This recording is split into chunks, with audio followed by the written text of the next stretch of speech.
There are families that are not mentioned in textbooks. They do not participate in elections, wage wars, or seek fame. But for centuries, they have ruled the world through orders, banks, diplomacy, and knowledge. Who are they? How is their power hidden in the shadows of the Vatican? And why should we talk about this now? This is the story of those who do not wear crowns, but build empires. There is a strange phenomenon in human history. Certain families, born in the shadow of empires, managed not only to survive for centuries, but also to maintain their influence even when thrones collapsed, religions changed, and entire civilizations disappeared. This phenomenon has been called the Black Aristocracy. Unlike well-known monarchies, this power was never flaunted. Its representatives did not participate in elections or appear in history textbooks. But at the same time, they controlled the EDE, fundamental directions of human development: finance, religion, politics, education, and even art. It is believed that the term Black Aristocracy came into use in the mid-19th century thanks to the exposés of anti-clerical authors who tried to understand why the Vatican remained one of the most influential centers of power despite its apparent loss of political power. The answer was not in religion as such, but in the family ties and multi-level clans that hid behind the walls of papal palaces and curias. These families were older than most European monarchies and, in essence, ensured the continuity of power when kings and emperors changed like pieces on a chessboard. Unlike politicians, the Black Aristocracy has no electoral cycle. They do not need elections. Their power is based on something else: knowledge, access to ancient sources, control of finances, and deep ties to religious orders, primarily the Jesuits.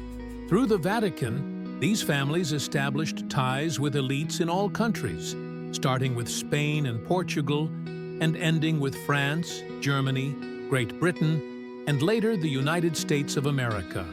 They created bank after bank, network after network, fund after fund.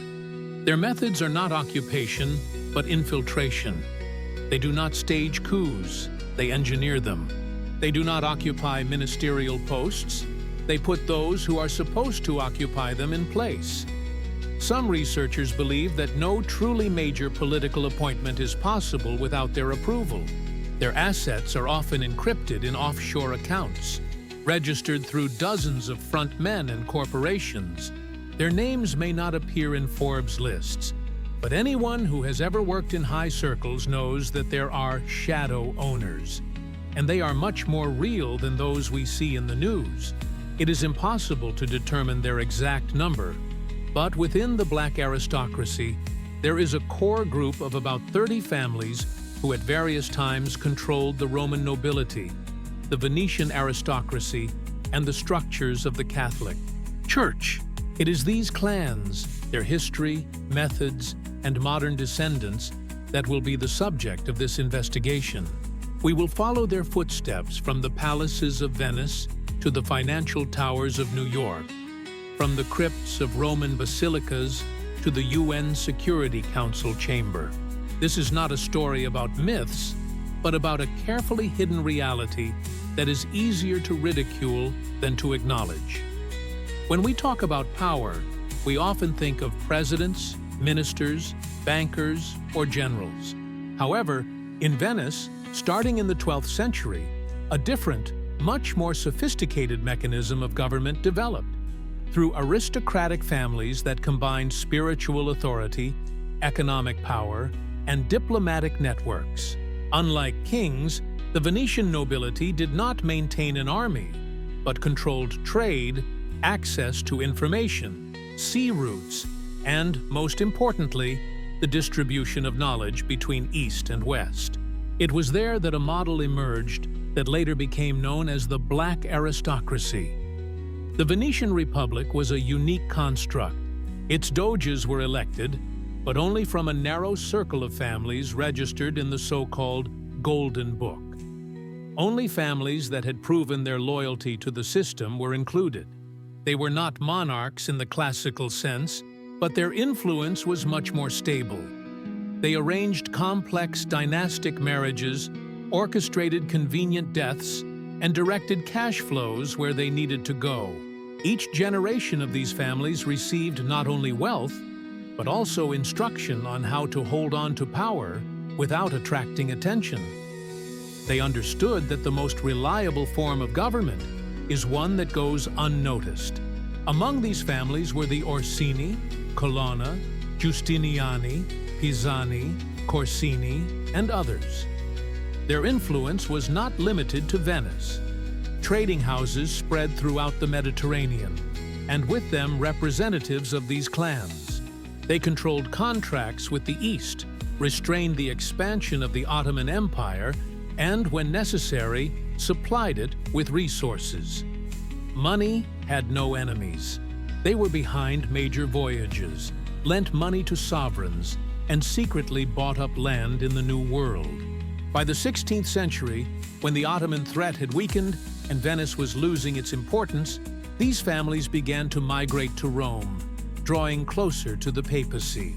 It was then that a strong alliance emerged, with the Vatican providing legitimacy and immunity, and the clans providing financial and logistical infrastructure. Their experience in navigation, trade, and secret diplomacy proved invaluable to the Catholic Church, which sought to maintain its influence during the Reformation. Along with this alliance, the concept of the black aristocracy grew. The word black here does not refer to skin color, but symbolizes the shadows in which these families preferred to remain. They did not aspire to the throne. It was enough for them to know that the next king of France would be their ally, and the new governor of India their protégé. From the Venetian tradition, they inherited the most important thing: power without a crown. This structure survived wars, plague, and revolutions. The aristocracies of France, Prussia, and Austria disappeared. But the Venetian and Roman families not only survived, they grew stronger. The only question is who taught them this art, to survive and rule the world while remaining in the shadows. Rome became not only a new home for these families, but also an arena where they reached the height of their influence. While Europe was in turmoil from religious wars and reforms, the Catholic Church strengthened its internal structure, not without the help of those very clans that had come from Venice. The alliance between the Vatican and the secular aristocracy proved stronger than steel. There were no more doges here, but there was the Pope. And next to him were the families who provided him with security, resources, and external connections. Some historians call this the Shadow Sanhedrin, which included selected families who informally determined who would become the next pontiff and what policies he would pursue. The Counter-Reformation was a key moment. The Catholic Church needed a strong response to the challenge of Protestantism. This marked the beginning of the strengthening of the Jesuit order, a disciplined, intellectual, and deeply devoted group that operated in the style of a secret service.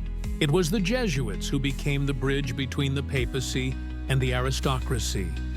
They were conduits of influence in universities, royal courts, and missions.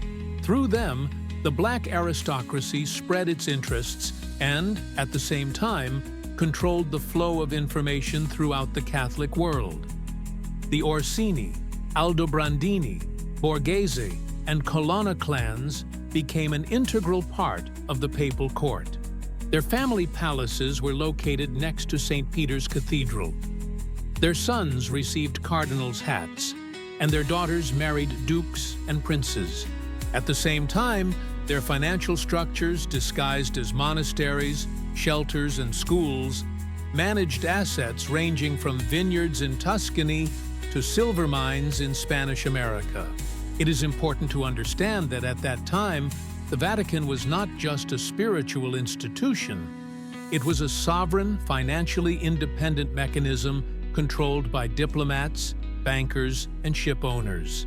Behind this facade stood the very families for whom faith was both a conviction and a tool. They did not create dogmas.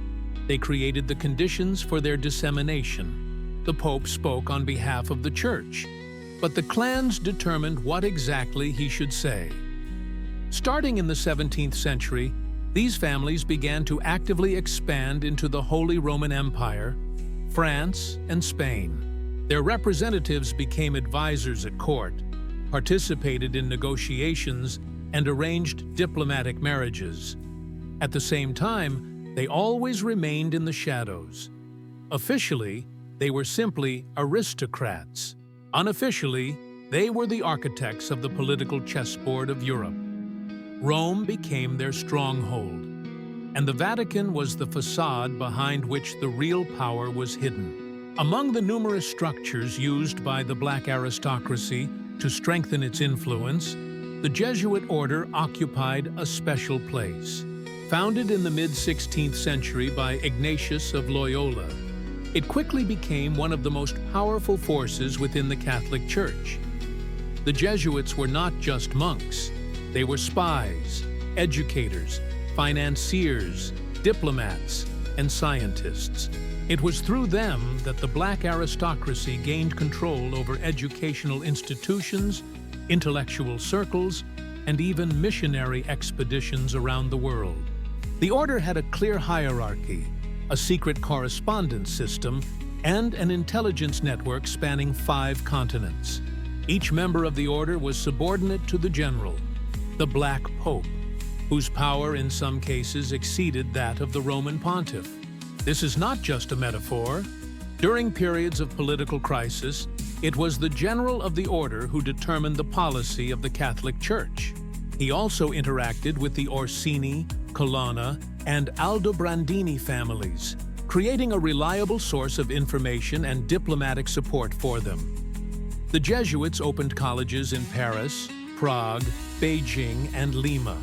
Through these institutions, they selected the most talented young men and prepared them for their mission of serving civilization. But behind the screen of enlightenment lay another goal: to spread the influence of aristocratic clans and strengthen their political presence. Graduates of Jesuit colleges became ministers, scientists, and advisors. Many of them did not even suspect that they were serving the interests of those they had never seen. At the highest level, the Jesuits acted as intermediaries between the aristocracy and the Vatican. Orders, instructions, money, and compromising information were passed through them. They negotiated with the Ottoman Empire, made agreements with the English crown, and interfered in the affairs of Japan, India, and China. Their missionaries were often the first Westerners to penetrate certain regions. But behind each such mission was not only a church goal, but also a strategic task set by the Roman clans. It is important to understand that the Black aristocracy used the Jesuits not as servants, but as equal partners. Often, the generals of the order themselves came from aristocratic families. This close connection formed a special model of government, not through violence, but through control of knowledge, not through armies, but through a network of schools and universities. Through the Jesuits, the Black aristocracy penetrated where it could not openly enter, into the souls of future rulers, thinkers, and commanders. This laid the foundation for a global elite loyal not to a flag or country, but to a family name and an order. 2 families stand out in the pantheon of the Black aristocracy: the Orsini and the Colonna. Their history dates back to the early Middle Ages, when Rome was still recovering from the barbarian invasions. These families did not just survive, they became deeply embedded in the structure of power. They were generals, cardinals, and bankers. The Orsini controlled territories in Lazio and Naples, while the Colonna controlled troops, universities, and embassies. Their alliance and rivalry resembled a chess game that lasted for centuries and took place simultaneously at all levels, from the church to trade. What made them so influential? First and foremost, their control over key positions in the Catholic and secular hierarchies. In each generation, one of the Orsini or Colonna became a cardinal, another a prefect, and a third a viceroy. They were always in the shadows, but never out of the game. They owned land, ports, and castles. Through fictitious marriages and agreements, they formed alliances that bypassed even kings. Their diplomats spoke all the major languages of Europe, and their advisors had direct access to the Pope. The Church itself respected them not out of fear, but out of habit of submission. Despite their apparent rivalry, the Orsini and Colonna families united in times of crisis. During the siege of Rome, the plague, and religious wars, they presented a united front, invisible but powerful. Representatives of the two clans could gather around one table to decide the fate of an entire era. It was they who influenced the conclusion of the Council of Trent, the transfer of territories from one monarchy to another, the arrest of heretics, and the financing of missions. Their archives, still classified, hold the keys to understanding many mysteries of European history. Their power was based not only on their lineage, but also on institutions. The Orsini ruled colleges, the Colonna military orders. Some held the keys to temples, others to castles. Together, they formed the nervous system of the Vatican. If the Pope was the brain, then the Orsini and Colonna were the nerves transmitting signals to the right places. It was these families that became the prototype for a model of power, where a surname meant more than a title, and ancestral memory was more important than official law. They survived changes of era, invasions and revolutions. Their palaces were destroyed, but they were rebuilt. They were burned, but they returned. Why? Because they did not rely on external control. They controlled meaning. They controlled how power was perceived, how loyalty was formed, how future elites were educated. The black aristocracy, in their interpretation, is not just clans. They are the architects of history, leaving no traces but changing the course of events. The financial system, which today seems impersonal and global, actually has its roots in specific family names. The Orsini, Colonna, Aldobrandini, Borghese, and their allies not only ruled lands and orders, but were also the first to introduce a systematic approach to controlling money. With the help of monasteries, banks, and diplomatic missions, they established a system for transferring funds, storing gold, and even early forms of lending. It was these families who stood at the origins of the Roman banks, through which the Vatican exerted its influence over the monarchies of Europe. Gradually, the power of the families shifted from the material to the financial realm. Why control the army when you can control the payments for its maintenance? Why rule over a territory when you can control the debts of its king? Thus arose the model of invisible rule through debt obligations, securities, and flow management. To this day, the names associated with these families appear in offshore registries, closed banks, and investment funds. Their representatives do not seek publicity, but they sit on the boards of organizations that influence the fate of millions. The financial tentacles of the black aristocracy spread through the Teutonic Order, the Order of Malta, Jesuit missions, and even Franciscan brotherhoods. Each of these institutions had secret mechanisms for accounting, archiving, and investment. They were not called banks, but they performed their functions. Money moved along the routes of pilgrims, merchants, and crusaders. In the 19th century, these networks transformed into real banks: the Vatican Bank, the Bank for International Settlements, and a number of anonymous structures in London and Geneva.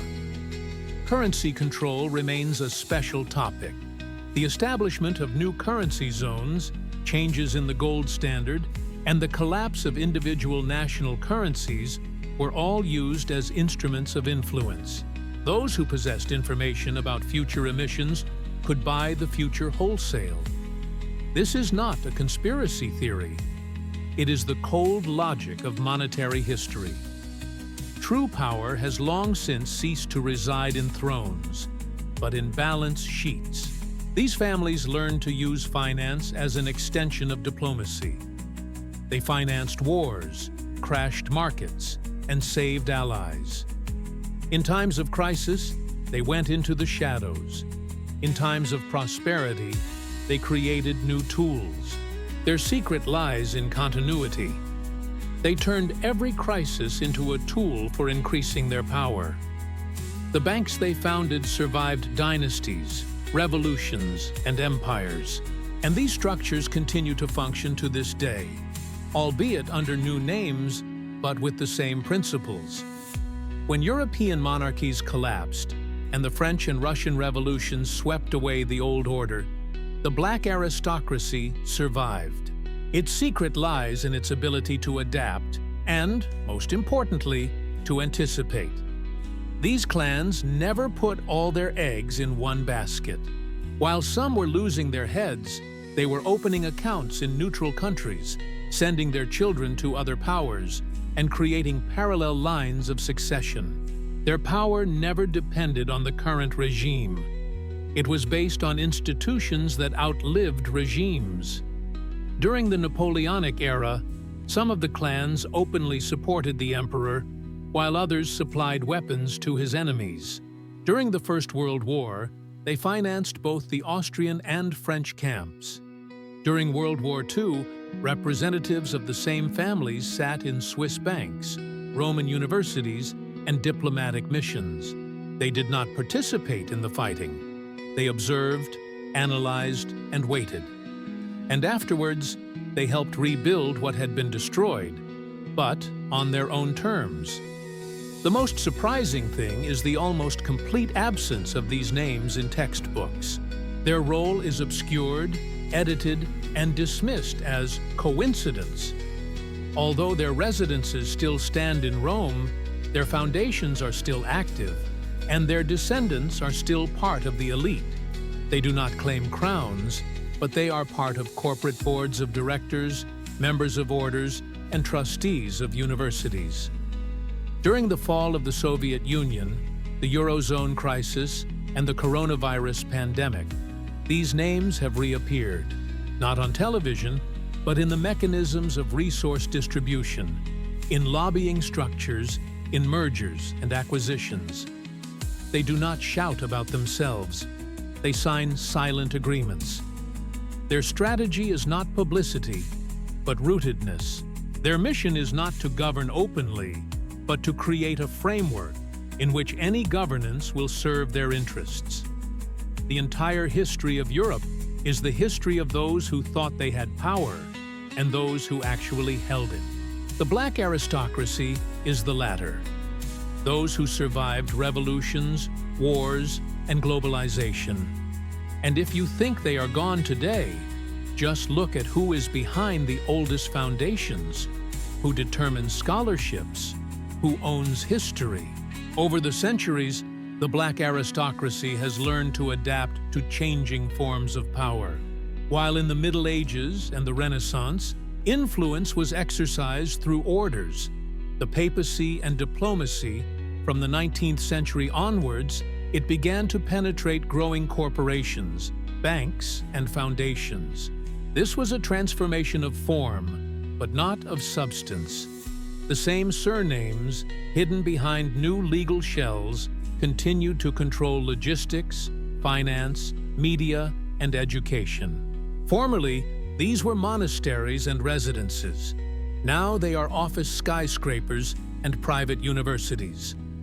Corporate power proved even more stable than aristocratic power. It is not subject to elections, does not depend on the sympathies of the masses, and is not tied to territory. Through share ownership, the creation of trusts and participation in closed boards of directors, the black aristocracy has built a new form of influence. Most global brands, from pharmaceuticals to media holdings, have links in their history to stock market structures associated with ancient families. Sometimes this connection is hidden, sometimes official, but almost always strategic. An important moment was the introduction of their representatives into the structure of soft power. Institutes, foundations, grants, universities, scientific journals, all became arenas of influence. Under the guise of promoting progress, profitable paradigms were promoted, and the necessary agenda was formed. The academic environment, seemingly neutral, was in reality financed by the same foundations that had previously funded the Vatican's diplomatic missions. Only now the tools became more sophisticated. Not directives, but trends. Not orders, but scientific articles. Since the Industrial Revolution, these families began buying up land, businesses, and banks. But most importantly, they invested in the future: education, culture, patents. They had a 100-year horizon, unlike politicians who think in terms of election cycles. Through foundations named after well-known philanthropists, these clans influenced the formation of the cultural code, controlling how people perceive history, morality, and the meaning of life. Today, when corporations are becoming equal to states, the black aristocracy feels more confident than ever. Its representatives do not sit in parliament, but in shadow committees. Their heirs study in private schools where the teachers were once Jesuits. Their mission is not to rule directly, but to create the rules by which others rule.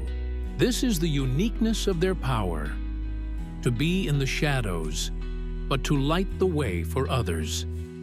By the 20th century, the influence of the black aristocracy had spread far beyond Europe. The world became global, and they became global. Through international institutions, the League of Nations and then the United Nations, and through economic structures, the Bretton Woods agreements, the World Bank, the IMF, aristocratic families embedded their interests in the very architecture of the world order. They no longer needed kings. They needed officials, experts, representatives of global structures who would carry out their policies without realizing their true origins. The UN Security Council, NATO structures, and European Union advisory groups are staffed by graduates of the very same elite schools and universities that are funded by foundations created by the black aristocracy. Their task is not to dictate, but to guide. Not to govern openly, but to shape trends. They do not give orders. They create situations in which the necessary decisions seem to be the only possible ones. This is the highest form of influence. So-called expert communities play a special role in this process. Under the guise of objective analysis, doctrines, reports, and strategies are formed. And who sponsors these analytical centers? The same old names, but now in the form of foundations, NGOs, and consortia. These documents then form the basis for decisions made by parliaments, governments, and military headquarters. Influence without direct participation. This has always been the goal of the black aristocracy. When a crisis occurs in one part of the world, representatives of these circles are already preparing a solution. When one economy collapses, another, controlled by the same names, is ready to swallow up its remains. This is not theory, it is strategy. This is not a conspiracy, it is the art of foresight. The black aristocracy does not think in terms of today, but in terms of cycles lasting decades. Their interest is not in gaining short-term benefits, but in maintaining control over the course of history. Modern international institutions are built according to patterns created by these families back in the Renaissance. Names, scenery, and flags have changed, but the architects remain. They live in the shadows, rarely appearing in public, but their signature is in the founding documents. Their spirit is in the logic of decisions, and their influence is in the very language spoken by the world's elites. Knowledge and information have always been an equally important tool for the Black aristocracy. Control over historiography, universities, and education systems allowed them not only to shape loyal elites, but also to manage the memory of peoples. After all, whoever controls the past controls the future. These families understood that it was enough to invest in teachers, curricula, and publishing houses, and dozens of generations would perceive the world through the desired prism. In recent times, their influence has spread to the media sphere. The largest publishing houses, television holdings, and news agencies are all partly or wholly linked to foundations with roots in the Black aristocracy. This does not mean that every journalist serves the clan, but it does mean that editorial policy, agenda, and priorities are not formed chaotically, but within the framework of a specific concept. And this concept rarely conflicts with the interests of those who control it. A so-called infrastructure of perception is being formed.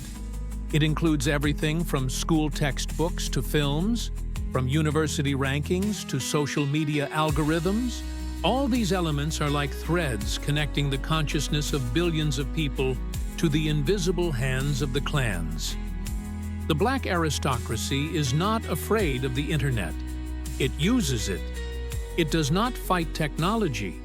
It finances and directs it. Particular attention is paid to the scientific community. Publications in the right journals, international conferences, Nobel Prizes. These are not so much competitions of minds as platforms where a certain worldview is affirmed. And if someone steps outside the box, they are simply not published, not cited, not funded. This is how the consensus that is so important for maintaining influence is formed. It is naive to think that power is only about armies and money. Real power is ideas that seem obvious, and they are shaped by those who control knowledge. This is the greatest achievement of the Black aristocracy. It has managed to create a culture where no one knows their names, but everyone lives by their rules. Why, with all this influence, is almost nothing known about the Black aristocracy to the general public? The answer is simple: because they have made it their guiding principle. Publicity is a weakness.